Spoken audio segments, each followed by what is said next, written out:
नमस्कार. सावधान, पावसाळा येत आहे आणि त्याचसोबत जमिनीत बीड करून राहिलेले सर्प आता बाहेर येतील. घाबरू नका, पण सावध रहा. गोरक्षक समूहाच्या चेतन पाटील या सर्पमित्राने पकडलाय भला मोठा साप आणि त्यांनी खानदेश प्रतिबिंब न्यूज 24ला दिलेली माहिती. दादा, तुमचं नाव काय? चेतन ठाकूर. आपण सर्पमित्र आहात का? हा कुठे पकडला हा साप? हा इथं हायवेवर गॅरेजमध्ये घुसलेला होता. अच्छा, कोणत्या जातीचा आहे हा? हा दामन जातीचा हा बिनविषारी साप असतो. बिनविषारी साप असतो, म्हणजे याला वॉटर स्नेक असं म्हणतात का साधारणतः? बरं, किती प्रकार असतात आपल्या महाराष्ट्रात किंवा भुसावळ परिसरात सापडणारे? महाराष्ट्रात कमीत कमी भरपूर प्रकार. त्यातले सर्वात विषारी साप हा मण्यार असतो. हां. 2 नंबरचा कोबरा. बरं. 3 नंबरचा आपला घोणत जातीचा.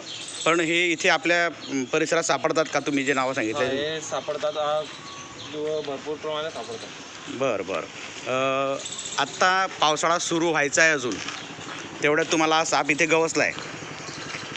सापापासून सावध कसं राहायचं हे तुम्ही लोकांना काय सांगाल?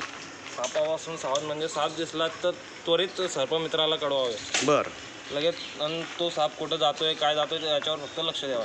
बरं. सापापासून लांबच राहावं, कारण की तो कधी अटॅक करेल याला सांगता येत नाही. आता हे बाहेर निघतील म्हणजे काय होईल नेमकं आता, म्हणजे पावसाळा सुरू व्हायचा आहे? पावसाळा चालू झाला, ते गरमासमुळे जमिनीतून बाहेर निघतात. अच्छा. त्याच्यामुळे हे जागा शोधतात कुठं थंडावा आहे, काय आहे, असं तसं. अच्छा अच्छा. लोकांच्या संरक्षणासाठी तुम्ही तुमचा नंबर द्याल का? मग नंबर देऊन आमचं पूर्ण टीम आहे, आमच्या पूर्ण टीमचा म्हणून नंबर. तुमचा नंबर कॉन्टॅक्ट केला 24 तास आमची सेवा असते. बरं. कॉल करायला रात्री आम्ही त्वरित येतो. तुमचा नंबर सांगा ना प्लीज. 8421123395. ओके. राहायला कुठे आपण? आपण श्रीरामनगरमध्ये. बरं. आपल्याला फोन केल्यावर साधारणतः किती वेळात तुम्ही पोहोचू शकता? जास्तीत जास्त 10 मिनिट. 10 मिनिटात. लवकरात लवकर येण्याचा आम्ही खूप प्रयत्न करतो.